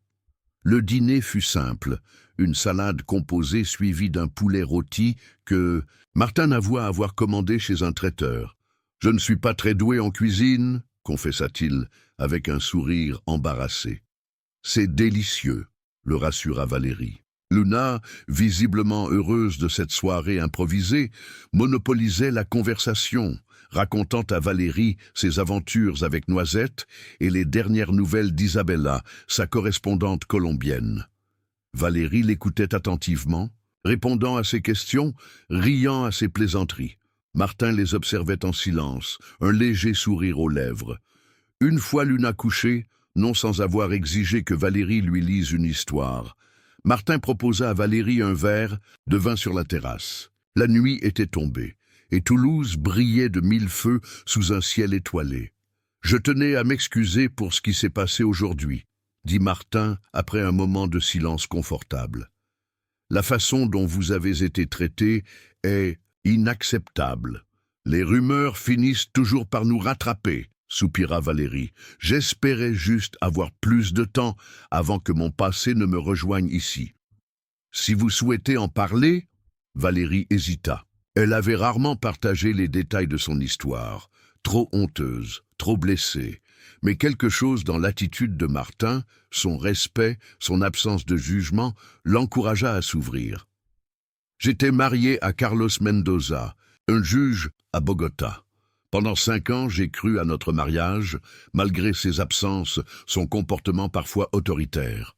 Puis j'ai découvert qu'il me trompait. Pas une aventure isolée, mais plusieurs relations parallèles. Quand je l'ai confronté, il a nié, puis m'a accusé d'être paranoïaque. » Elle prit une gorgée de vin, cherchant le courage de continuer. « Quand j'ai demandé le divorce, il est devenu vindicatif. Il a utilisé ses connexions pour faire retarder les procédures, pour me faire passer pour une mère instable. Le juge assigné à notre cas était son ancien mentor. Lors d'une audience pour la garde, j'ai perdu mon sang-froid face à leurs mensonges évidents. J'ai crié à l'injustice. Le juge m'a fait arrêter pour outrage. » Martin l'écoutait sans l'interrompre, son visage reflétant une empathie sincère. « 3 jours en détention, c'est tout. poursuivit Valérie. Mais cela a suffi. À ma sortie, le jugement était rendu. Garde exclusive pour Carlos, droit de visite limité pour moi. Puis il a obtenu un poste à la Cour suprême, et avec cette promotion est venue une mutation dans une autre ville. Il a emmené Thomas, limitant encore mes possibilités de le voir. Sa voix se brisa légèrement. La dernière fois que j'ai vu mon fils, il m'a demandé pourquoi je ne l'aimais pas assez pour vivre avec lui. Comment expliquer à un enfant de 5 ans que sa mère se bat contre un système corrompu? Comment lui dire que chaque centime que je gagne va dans des procédures juridiques qui n'aboutissent jamais? Une larme roula sur sa joue qu'elle essuya rapidement. Alors, quand j'ai obtenu ce poste en France, j'ai décidé de partir. Gagner de l'argent, construire une vie stable ici, puis reprendre le combat juridique avec de nouvelles ressources. C'était ça, ou rester, et continuer à me heurter à un mur, devenant chaque jour un peu plus amer, un peu moins la mère que Thomas mérite. Martin resta silencieux un moment, semblant digérer cette histoire. Puis il dit simplement « Vous êtes une femme extraordinairement courageuse, Valérie. » Ces mots, prononcés avec une sincérité évidente, touchèrent Valérie plus profondément qu'elle ne l'aurait cru possible. « Pas courageuse », corrigea-t-elle doucement. « Désespérée peut-être. Le désespoir peut être le début du courage, » dit Martin. Puis, après une hésitation, « Je comprends, vous savez, pas votre situation exacte, bien sûr, mais la douleur de la séparation. » Il fixa son verre, comme s'il y cherchait les mots justes. « Quand Claire est morte, c'était comme si une partie de moi s'était éteinte avec elle. Nous étions ensemble depuis l'université. Elle était mon équilibre, ma conscience, mon point d'ancrage. Sans elle, j'étais perdu, surtout face à une petite fille qui pleurait sa mère et que je ne savais pas comment consoler. » Valérie écouta, touchée par cette confession. Luna s'est repliée sur elle-même après l'accident. Les psychologues disaient que c'était normal, une réaction de protection, mais les mois passaient et rien ne changeait. Je l'ai inscrite à des activités, emmenée voir des thérapeutes, j'ai même envisagé de déménager, pensant qu'un nouveau départ nous aiderait. Rien n'y faisait. Il leva les yeux vers Valérie. Puis vous êtes arrivée, et pour la première fois depuis la mort de Claire, j'ai vu ma fille s'animer à nouveau, s'intéresser à quelque chose, à quelqu'un, écrire ses lettres à Isabella, avec tant d'applications, parler de vous à la maison. Je n'ai rien fait de particulier, murmura Valérie, embarrassée par ce crédit qu'elle estimait ne pas mériter. Au contraire, vous l'avez vu, vraiment vu, quand la plupart des gens ne voyaient qu'une enfant triste à plaindre ou à ignorer. Et peut-être... Il hésita. Peut-être que votre propre perte vous a rendu capable de comprendre la sienne d'une façon que personne d'autre ne pouvait. Cette observation frappa Valérie par sa justesse. N'était-ce pas ce qu'elle avait ressenti dès le premier jour, cette reconnaissance mutuelle de la douleur, ce lien invisible entre deux âmes blessées? « Elle est extraordinaire, votre fille, » dit Valérie. « Si forte, si résiliente. »« Comme son institutrice, » répondit Martin avec un sourire. Ils restèrent ainsi sur la terrasse, partageant des histoires, des silences, des regards. La nuit avançait, mais aucun d'eux ne semblait pressé de mettre fin à cette communion inattendue. Ce fut seulement lorsque le vent se leva, apportant une fraîcheur automnale, que Valérie réalisa l'heure tardive. « Je devrais rentrer, » dit-elle à regret. « Demain est un jour d'école. » Martin insista pour appeler un taxi, refusant de la laisser prendre les transports en commun à 7 heures. Pendant qu'ils attendaient, debout dans l'entrée, un silence chargé s'installa entre eux. « Valérie, » dit finalement Martin, « je veux que vous sachiez que je ferai tout ce qui est en mon pouvoir pour mettre fin à ces rumeurs à l'école. Je vous remercie, mais ne vous inquiétez pas trop, j'ai survécu à pire. Néanmoins, c'est inacceptable. Je parlerai à Madame Fournier dès demain. » Valérie sourit, touchée par sa détermination. « Vous êtes un homme bon, Martin Moreau. » Il parut presque embarrassé par ce compliment simple. « Pas bon, juste, réveillé peut-être, grâce à vous. » Leurs regards se croisèrent, et pendant un instant, Valérie crut qu'il allait faire un geste vers elle, mais le bruit d'un klaxon annonça l'arrivée du taxi, brisant le moment. Bonne nuit, Valérie, dit Martin, ouvrant la porte. Bonne nuit, Martin. Sur le chemin du retour, bercée par le mouvement du taxi dans les rues désertes de Toulouse, Valérie repensa à cette soirée improbable, à la confiance de Luna, aux confidences de Martin, à cette connexion qu'elle n'avait pas ressentie depuis si longtemps. Pour la première fois depuis son arrivée en France, elle se sentait moins comme une étrangère, moins comme une fugitive. Peut-être, après tout, y avait-il une place pour elle ici. Le mois suivant marqua un tournant pour Valérie à l'école Victor Hugo. Comme promis, Martin avait parlé à Madame Fournier, et bien que la directrice n'eût pas abordé directement l'incident avec Valérie, son attitude s'était sensiblement adoucie. Les regards suspicieux s'étaient également atténués, et même Sophie Bertrand semblait avoir modéré ses critiques ouvertes, bien que son hostilité demeurât palpable. Mais le changement le plus remarquable concernait Luna. La petite fille s'ouvrait comme une fleur, non seulement en classe, mais aussi socialement. Elle avait commencé à inviter Emma et Zoé chez elle pour jouer, et un samedi, elle avait même participé à un goûter d'anniversaire, sa première sortie sociale depuis la mort de sa mère. Valérie voyait ces transformations avec une joie mêlée de fierté. Ses visites chez Elisabeth étaient devenues régulières, généralement en présence de Luna et parfois de Martin. Une complicité s'était installée entre eux, nourrie par leurs histoires partagées et leurs préoccupations, communes pour le bien-être de Luna. Un soir de fin octobre, alors qu'il marchait dans le jardin d'Elisabeth après le dîner, Martin aborda un sujet inattendu. « J'ai un ami qui est avocat international », dit-il alors que Luna était occupée à l'intérieur à montrer ses dessins à sa grand-mère. « Je lui ai parlé de votre situation. » Valérie s'arrêta surprise. « Vraiment ? Il pense qu'il y a peut-être un angle à explorer. » Martin choisissait ses mots avec soin. « Si votre ex-mari a utilisé sa position pour influencer le jugement de garde, cela pourrait constituer un abus de pouvoir susceptible d'être examiné par une cour supérieure. » Valérie sentit son cœur s'accélérer. « J'ai déjà consulté plusieurs avocats en Colombie. Tous m'ont dit que c'était sans espoir face à l'influence de Carlos. Justement, mon ami suggère une approche différente, passer par une juridiction internationale ou demander l'intervention d'organisations de défense des droits humains. » Il sortit une carte de sa poche et la lui tendit. « Il serait prêt à vous rencontrer, si vous le souhaitez, sans engagement. » Valérie prit la carte, émue par cette initiative inattendue. « Je ne sais pas quoi dire, Martin. Vous n'aviez pas à faire cela. J'ai pensé à ce que vous m'avez dit, sur le fait d'être venu en France pour gagner de l'argent et reprendre le combat juridique. Peut-être que ce combat peut commencer plus tôt que vous ne le pensiez. » Valérie se tourna vers lui, profondément touchée. « Pourquoi faites-vous tout cela pour moi ?» Martin sembla chercher les mots justes, son regard fixé sur les dernières roses d'automne qui s'épanouissaient dans le jardin. « Parce que je vois ce que l'absence de Thomas vous fait, et je ne peux pas rester sans rien faire.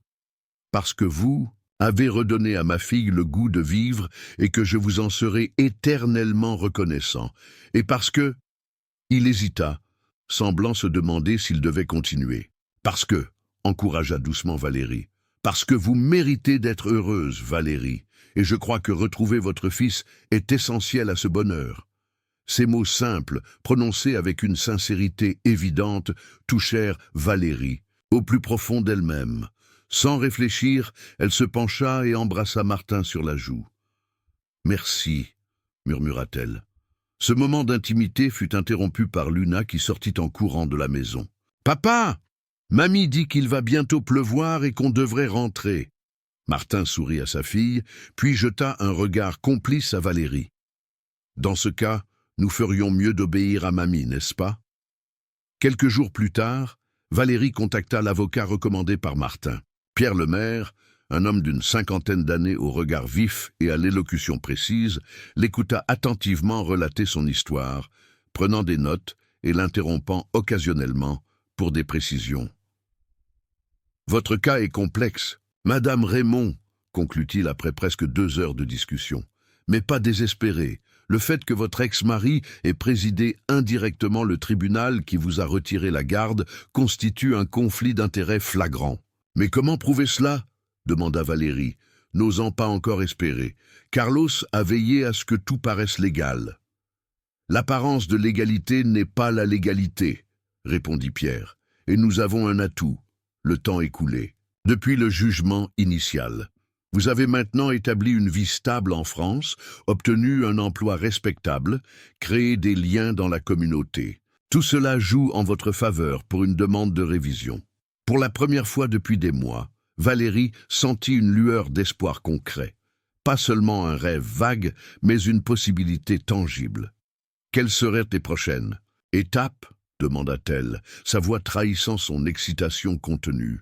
Nous devons rassembler toute la documentation relative au jugement initial, puis établir un dossier solide démontrant l'influence indue exercée par votre ex-mari. Parallèlement, nous préparerons votre demande de révision de garde, en mettant l'accent sur votre situation actuelle et l'intérêt supérieur de Thomas. En quittant le cabinet de l'avocat, Valérie tremblait d'émotion. Elle sortit son téléphone et appela Martin. « Je viens de voir Maître le maire, dit-elle dès qu'il décrocha. Il pense qu'il y a une chance, Martin, une vraie chance.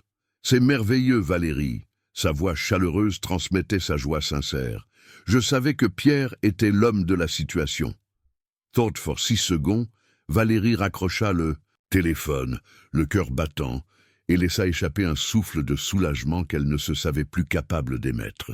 L'excitation lui faisait trembler les mains, oscillant entre l'espoir et la crainte d'une nouvelle déception. Elle tourna la tête vers Martin, assis dans le salon baigné d'une lumière tamisée, et lui adressa un sourire timide. « Merci, Martine. Sans vous, je ne sais pas si j'aurais osé franchir cette étape. » Il se leva, vint s'asseoir près d'elle et lui passa une main réconfortante sur l'épaule. « Je t'ai vu te battre pour Luna, et je sais que tu feras tout aussi bien pour Thomas. Pierre est compétent, il saura mettre en lumière l'injustice dont tu as été victime. » Ils passèrent les jours suivants à rassembler les papiers nécessaires. Jugements antérieurs, attestations d'enseignants et de psychologues, certificats de résidence, relevés bancaires prouvant la stabilité financière de Valérie. Elena, restée à Bogota, numérisa chaque document et les transmit à Pierre Lemaire via un canal sécurisé. Chaque fois que la minuscule notification d'email arrivait, Valérie retenait son souffle, redoutant un obstacle supplémentaire. Mais tout s'accumulait sans accroc, sous le regard bienveillant de Martin, qui s'émerveillait de sa détermination. À l'école Victor Hugo, la vie poursuivait son cours. Valérie veillait à ne pas céder à la peur des ragots. Elle y enseignait avec passion, intégrant dans ses leçons des éléments de son parcours, la défense des droits, la solidarité, l'importance de la persévérance. Ses élèves lisaient des extraits de lettres entre Luna et Isabella, découvraient la géographie de la Colombie et s'initiaient à l'espagnol. Sous l'impulsion de la correspondance, certains, jadis timides, trouvaient l'enthousiasme d'écrire et de partager leurs propres histoires. Luna, quant à elle, rayonnait. Son sourire s'était élargi et elle n'hésitait plus à prendre la parole. Lors d'un atelier d'écriture, elle confia un poème sur sa mère, évoquant la douceur de ses câlins et la mélodie de son rire. À la fin de la lecture, ses camarades l'applaudirent, les yeux brillants d'émotion. Pour la première fois, Valérie sentit qu'elle appartenait à une communauté prête à l'écouter plutôt qu'à la juger. Un après-midi, alors qu'elle corrigeait des copies dans la salle des professeurs, Madame Fournier l'invita discrètement à prendre un café dans son bureau. Le climat avait changé. Le regard de la directrice, auparavant distant, témoignait désormais de respect. « Je tenais à vous dire que j'ai lu le rapport de Maître Lemaire », commença Madame Fournier tout en versant du café. « Votre dossier est solide. Je ferai en sorte que personne ne vous cause plus de tort ici. Vous avez fait beaucoup, et pour cette école. » Valérie sentit une émotion montante. « Merci, Madame la directrice. Votre soutien compte énormément pour moi. » Plus tard, Sophie Bertrand s'approcha, hésitante. Sa fille Léa lui tenait la main. La fillette regardait Valérie avec un mélange d'admiration et de timidité. Sophie déglutit avant de murmurer « Je voulais m'excuser pour mes paroles. J'ai agi par ignorance. Vous êtes une enseignante remarquable. Je veux vous remercier pour ce que vous faites pour Luna et pour tous les enfants. » Surprise, Valérie accepta son excuse avec grâce. Ce geste si simple représentait un autre pas vers la reconnaissance de son intégrité et de sa valeur. Le jour de l'audience approchait. Valérie ressentait un mélange de stress et d'anticipation. Pierre Lemaire l'encouragea à préparer un témoignage sincère, sans détour, ni dramatisation. Elle devait parler avec son cœur et rester concentrée sur l'intérêt de Thomas. Martin l'accompagna à chaque répétition, jouant tour à tour le rôle du juge ou de l'avocat adverse, soulignant la justesse et la clarté de ses réponses. Le matin de l'audience, Toulouse était enveloppée d'une brume légère. Valérie revêtit sa tenue la plus sobre et élégante. Un tailleur sombre, un chemisier blanc immaculé, ses cheveux soigneusement attachés en un chignon bas. Martin la rejoignit devant la mairie, le visage grave mais empreint d'encouragement. Dans la salle d'audience, le magistrat, surpris par la dimension internationale du dossier, écouta attentivement le plaidoyer de Pierre, qui dénonça le conflit d'intérêts de l'ex-mari-juge et l'influence indue exercée sur le jugement initial. Puis ce fut au tour de Valérie. Elle raconta son amour pour Thomas, sa volonté de lui offrir stabilité et sécurité, et les efforts qu'elle avait entrepris pour reconstruire sa vie en France. « Je ne demande pas une faveur, » conclut-elle, d'une voix claire, « mais la chance de combler l'absence qui sépare un enfant de sa mère. Je suis prête à m'occuper de lui, à l'aimer et à lui offrir un foyer digne de son innocence. » Un silence solennel s'installa, puis le magistrat acquiesça et annonça qu'il suspendait le jugement pour consulter de nouveaux éléments. 2 heures plus tard, il revint avec une décision inattendue. La garde de Thomas serait partagée avec un élargissement considérable des droits de visite et la possibilité pour Valérie de conduire le domicile principal de l'enfant au lieu de résidence de l'ex-mari dans un délai de 6 mois. Le juge conclut également à l'inadéquation de la participation du juge initial et ordonna la saisine de la Cour suprême de Colombie pour statuer définitivement. Les larmes de bonheur montèrent aux yeux de Valérie. À côté d'elle, Martin serra sa main, radiant. Leur regard échangé scella une victoire amoureuse et humaine.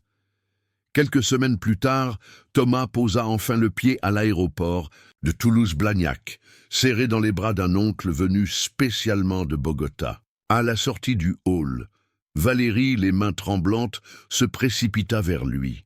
Son fils, les yeux embués, la reconnut immédiatement et sauta dans ses bras. Le cœur de la mère se dilata, englouti par l'émotion.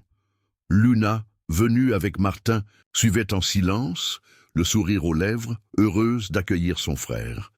Le soir même, dans le modeste studio où Valérie avait vécu ses mois d'incertitude, la famille se réunissait pour un dîner improvisé. Léa était aussi invitée. Autour de la table, on riait, on racontait les voyages, les impressions de Thomas sur les avions et sur cette ville aux toits roses. Élisabeth téléphona pour féliciter, et même Sophie Bertrand fit parvenir un gâteau maison en guise de bienvenue. Dans la cour de l'école, une fête fut organisée pour célébrer la réussite du projet de correspondance et l'arrivée de Thomas. Les enfants tintaient des gris-gris, Luna tendait la main à son frère pour lui montrer la classe de Madame Raymond, et les parents, émus, saluaient la solidarité qui avait transcendé les préjugés. Madame Fournier prononça un court discours. « Cette école a gagné au-delà de ses murs. Nous avons appris qu'un seul geste d'ouverture peut transformer des vies. » Les journées suivantes furent tendues, mais heureuses. Thomas s'adaptait progressivement, aidé par sa sœur qui lui faisait découvrir ses coins préférés de Toulouse. La Garonne, le marché Victor Hugo, la librairie où Valérie lisait des contes le samedi.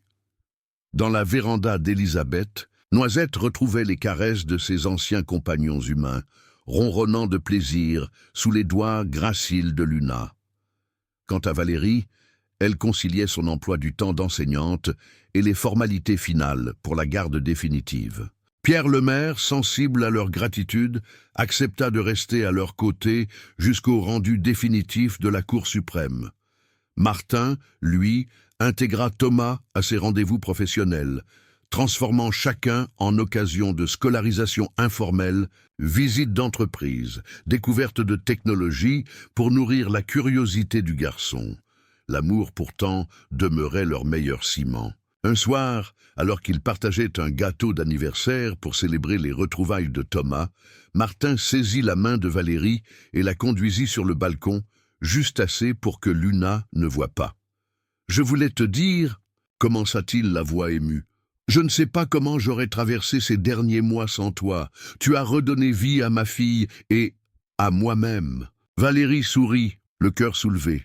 « Et tu as permis à mon fils de revenir vers moi. Sans toi, je serais encore en Colombie, à lutter seul contre le vent. » Ces mots n'étaient pas seulement véritables, ils scellaient une suggestion, muette de futur commun.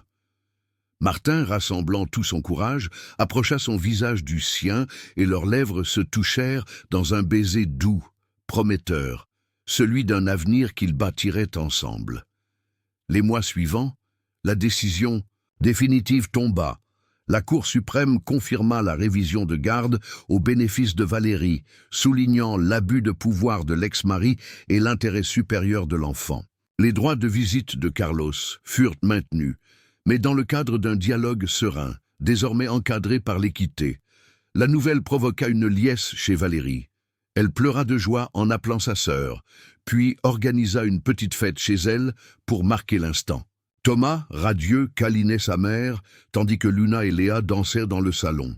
Martin posa discrètement sa main dans celle de Valérie, un lien de reconnaissance et d'amour indissoluble. Au printemps suivant, Valérie et Martin emménagèrent dans un appartement plus spacieux, dans un quartier calme de la ville. Les 2 chambres d'enfants furent décorées avec soin, l'une pour Luna, l'autre pour Thomas. Mais un seul lit d'appoint attendait une future naissance qu'ils osaient enfin envisager ensemble. La véranda d'Élisabeth fut convertie en espace de lecture pour tous, avec un fauteuil spécial pour Noisette et un coin carnet de correspondance, où les lettres entre classes se multipliaient. Le jour de la rentrée suivante, Valérie s'avança dans la cour, main dans la main avec Luna et Thomas, tandis que Martin, aux côtés de Madame Fournier, les surveillait avec fierté. Les regards des parents, désormais bienveillants, saluèrent cette famille singulière. À la porte de la classe, un panneau affichait en lettres colorées « Bienvenue à la famille Raymond Moreau », résultant d'un concours proposé par les enfants. Quand une petite main agrippa la sienne, Valérie se baissa, Thomas, les yeux brillants, lui souriait. « Maman, tu peux rester aujourd'hui ?» demanda-t-il d'une voix tremblante d'émotion. Elle hocha la tête, sentant l'ampleur du chemin parcouru. Luna, à ses côtés, ajouta « Oui, reste avec nous. » Et tandis que la cloche sonnait, Valérie franchit le seuil de la classe, entourée de ses 2 enfants et de tout un nouveau monde qu'elle avait contribué à façonner. Dans un monde qui se moquait d'elle parce qu'elle était pauvre, étrangère et victime d'injustice, elle avait trouvé une famille par le choix, la confiance et l'amour. Ici, elle n'était plus une institutrice isolée, mais le pilier d'un foyer rayonnant, l'incarnation même de ce qu'elle enseignait. La résilience, la solidarité et la force invincible de ceux qui choisissent de se voir envers et contre tout.